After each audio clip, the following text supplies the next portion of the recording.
Welcome back, everybody. This is M-Dog, and we're doing something a little weird here. We're fishing at Amber, a very familiar place, 6494.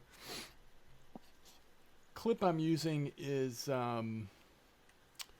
anywhere between 35 and 40, kind of staggered with different rods and reels here. Why I say this is weird is I've been thinking lately about that it's that time of year where potentially we're going to have the Christmas, the sort of happy Christmas event. Theoretically, at least, I think we do normally have it. I'm trying to remember if maybe there was one year that we didn't have it, but usually around Christmas we'll have a few days where the Christmas little shop will open, and there's a few items that you can only get while that event is going. And so I sort of have been talking about this with folks lately and thinking about it myself, like trying to figure out, like, what could you catch with some of these Christmas baits, especially the carp ones. And so I tried to come up with a combination of baits, primarily using the ones that you can only get at Christmas, and just kind of throwing them in the water here at Amber. And if nothing else, I feel like we're proving that, if there's carp there, they'll pretty much come in on anything. Because we actually are catching carp on this weird setup we've got. So I hope that we will have this event again, and I hope that it will be available this year. I have purchased a few things, but I think there's several things that I've never even purchased when those have been available. Let's first look, before I show you the strangeness that's going on my two carp rods and my picker here, let's first look in my inventory. If you look under POMOR, POMOR is the brand of, I think, most of the stuff, if not all of it, that's available. By the way, there's also some equipment. And I don't have any of the actual, I know there's reels. There may be rods too. I know there's reels. I've never actually purchased any of them. My impression from looking at those was that they're fine, but nothing better than what you can normally get in the store. But maybe a couple of them were at least comparable. But anyway, we'll see this year if it comes back. I might take a closer look. It might be fun to have some equipment or some gear that's not as readily available year round. But a lot of what you have are lures, and I don't have all of them. What I have in my inventory is not exhaustive, but there's several pretty cool lures that sometimes you'll see on the weekly list even. I know at Tunguska some of the Palmer spinners especially have been really good, and honestly, just a lot of these are probably underused lures because they're only available at certain times. So I would definitely pick up some, if not all, the lures when they're available. And then with carp fishing, there's several boilie flavors and a couple of dip flavors that are also available, some floats. But and some of the flavors are similar to or the same as other brands of boilies, but some of them are unique, like the neutral. And as far as dips go, this Beet Molasses and corn syrup dip, I believe that's the only time that you can get those two dips. Beet Molasses is really the weird one, and that's the one that I wanted to try to figure out. How could I get... That's weird. Looks like something bumped it, but didn't actually take it. How could I get some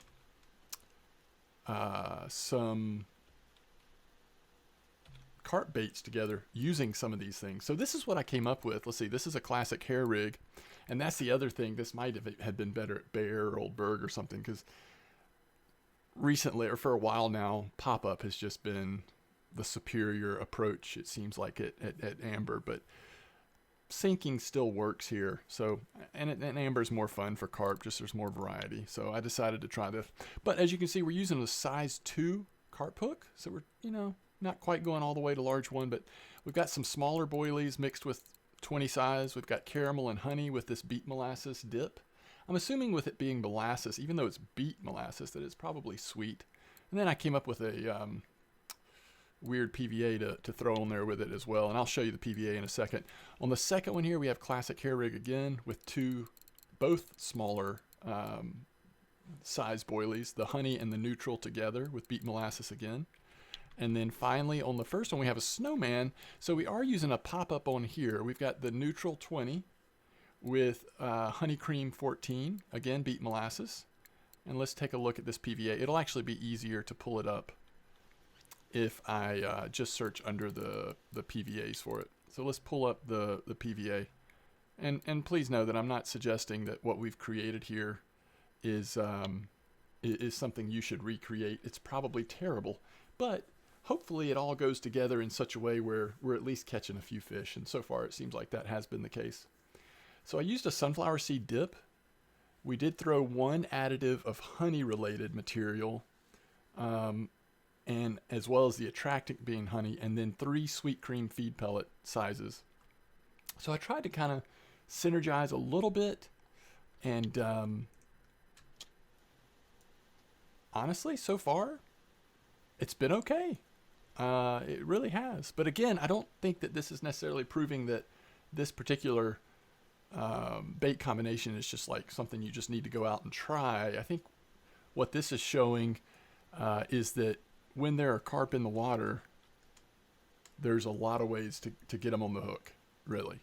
And I think a lot of us saw that to a degree when the qualifications came out.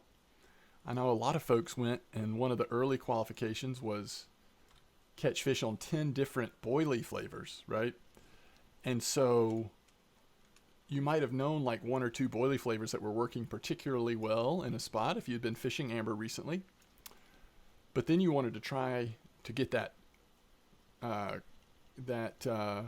check marked off with 10 different boilie flavors, and so you threw in a bunch of different ones consecutively, one after another.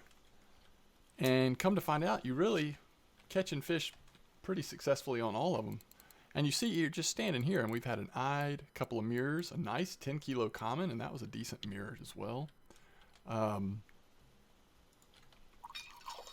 So it's kind of cool.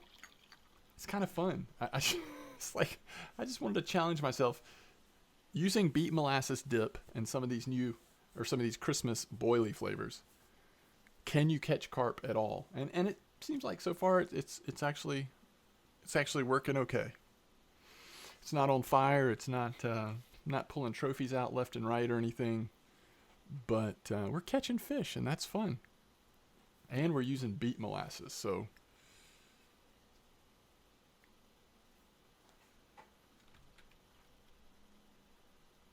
for whatever reason, I'm not catching anything on the picker rod, at least not as often. And it may just be, I think I'm having a hard time reaching the casting distance with that picker rod. I probably ought to just put it on my one of my other actual carp rods and make sure I'm getting it out to where we need to be. I've been trying to use that picker rod some for carp fishing, because if you want to get through the whole feeder qualification, at some point you got to get lucky and catch a 30-kilo fish on here. So I've actually been doing okay with it in other situations, catching carp with this Avia and the Wingate picker. But in this spot, I'm trying to cast it, again, past 35 meters, and so I just don't think I'm quite hitting the spot there with the picker. So I don't know. We're just not getting any bites on that, or at least not as frequently as the first two. I'm not sure that, let's see, neutral 20, honey cream, honey neutral honey queen. Yeah, it looks like none of the fish that I've caught were actually on that third one.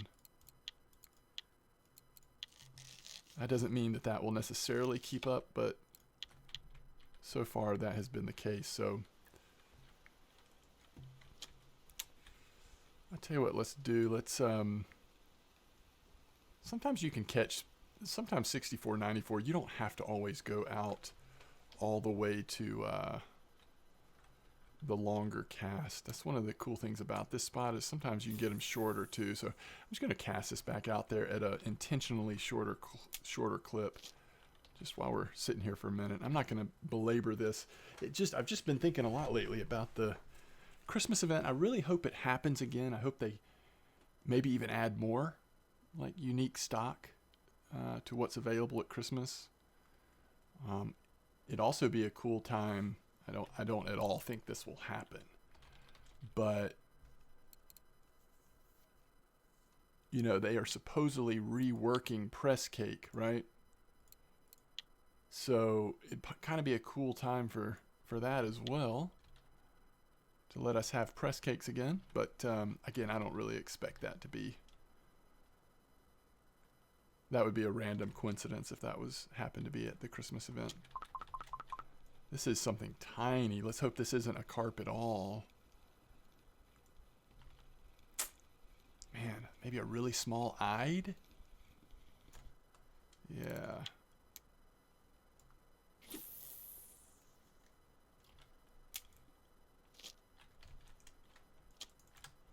Alright. This should hopefully at least be a marker. Maybe. It actually now feels really light. So if it's carp, it might be too small. Oh, we finally got a bite on that third one.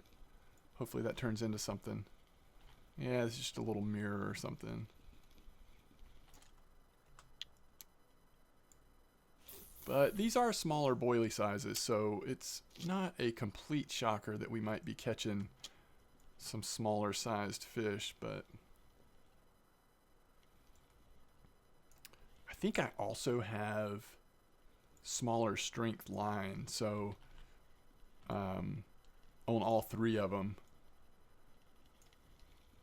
instead of the normal, I usually use like sometimes all the way up to 36 kilo line and leader and everything.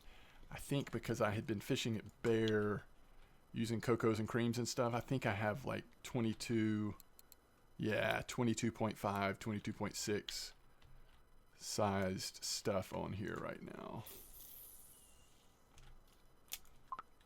So what do you know? We caught a fish on the picker, and my 6 kilo mirror is not bad. My suspicion that we needed to just cast that a lot more shallow intentionally, I think that was probably correct.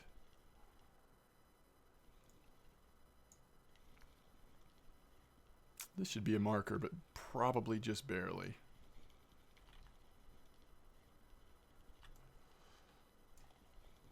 Amber's been interesting for me lately. Very inconsistent. Moments of, oh, finally just popped it off. I was really pulling hard on that carp.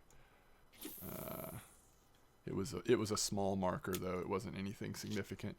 But you know, moments have been good, catching trophies here and there, but also some times of just really seeing some slowdown and not catching things as consistently. So Amber's has been interesting lately, going back and forth between fishy stuff and fruity stuff, and I don't know how to describe what I'm using right now.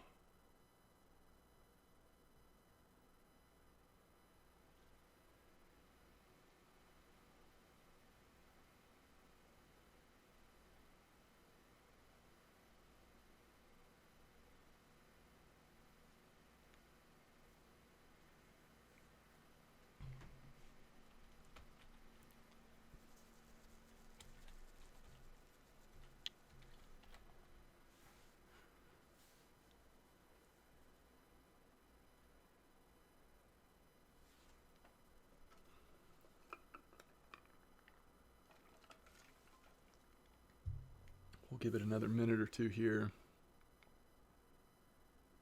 or another few minutes, and then I'll wrap it up.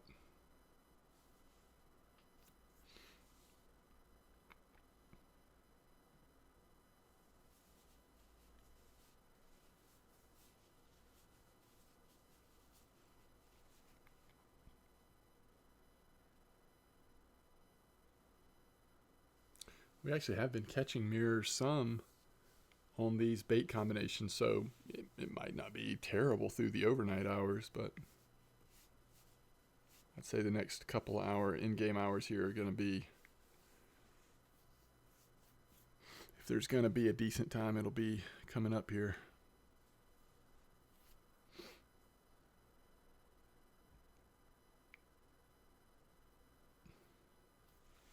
It's really raining good. I've been chugging the tea and the other beverages, trying to stay on top of the comfort level.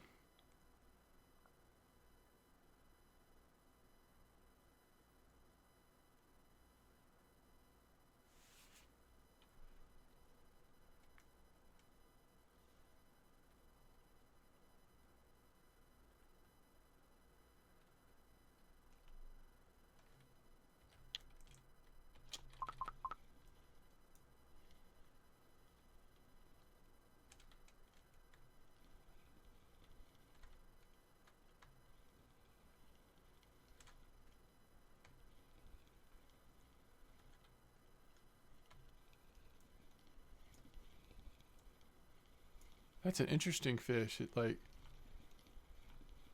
This eye actually felt like it was a decent size initially. And then once we got it to the surface, it was obviously really light.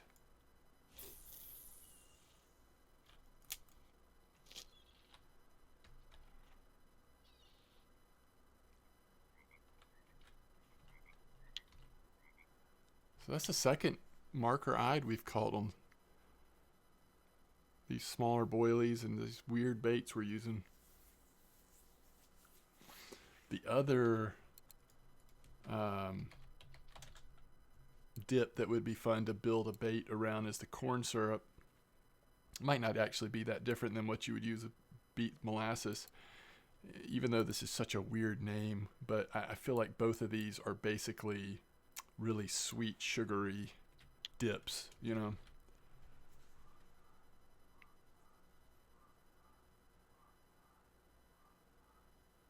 And maybe going with, I mean, I think I sort of embraced the sweetness and went with flavors, especially in the PVA and in some of the boilies I'm using, that kind of are in the direction of the sweet direction. But I think the other thing you could probably do to build some stuff around them is maybe go in the nuttier direction, with some of the different types of nut additives and even boilies that we have available.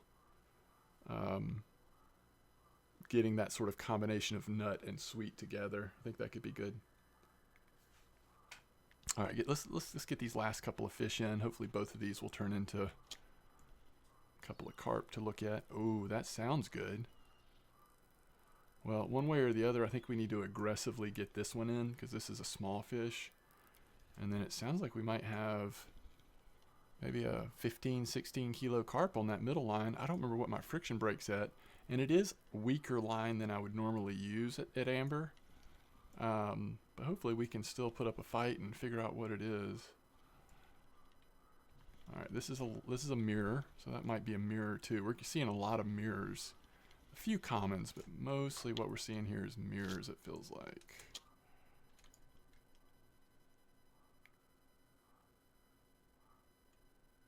So the friction break was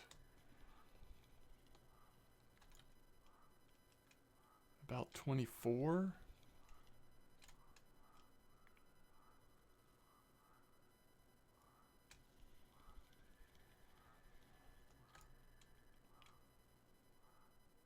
See, the fish is swimming right to left pretty aggressively. I want to be careful about not letting it spit the hook here.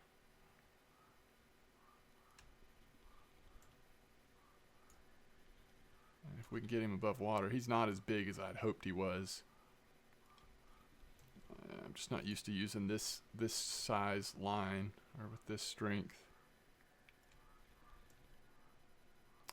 I'm actually kind of surprised, even with the break at 24, I'm kind of surprised this carp was able to pull it like it was.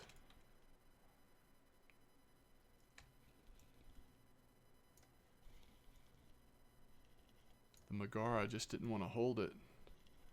This might be 10 kilos, maybe not even that. 10.6. Okay. Pretty cool. Hey, I'm impressed. I mean, I'm just glad that we're catching anything. You know what I mean? Like, I wasn't sure if we were going to catch anything on this stuff. All right. Hey, thanks for watching. And hopefully, I don't know, it's the 6th of December. I'm guessing maybe in that week right before Christmas Day. I can't remember. Does anybody remember when that typically starts? And because it might be that it starts just before Christmas and then goes into the new year a little bit. I don't remember the exact time frame. I was looking back in some of my older videos and I just couldn't find a video that actually show. I know I've had videos before where I've talked about some of this stock and stuff, but I just couldn't lay my hands on them. So anyway, if anybody remembers like estimates of kind of when they typically release that stuff, and they've been doing that for years, right? I mean, I think even back in like 2017 was, but then they were just doing the food, like special foods and tea and stuff. It's really been more recent that they've started doing the like baits and gear and lures and whatnot. So, all right, as always, thanks for watching. Thanks for being here. Thanks for the support. And I look forward to seeing you again soon. Peace out.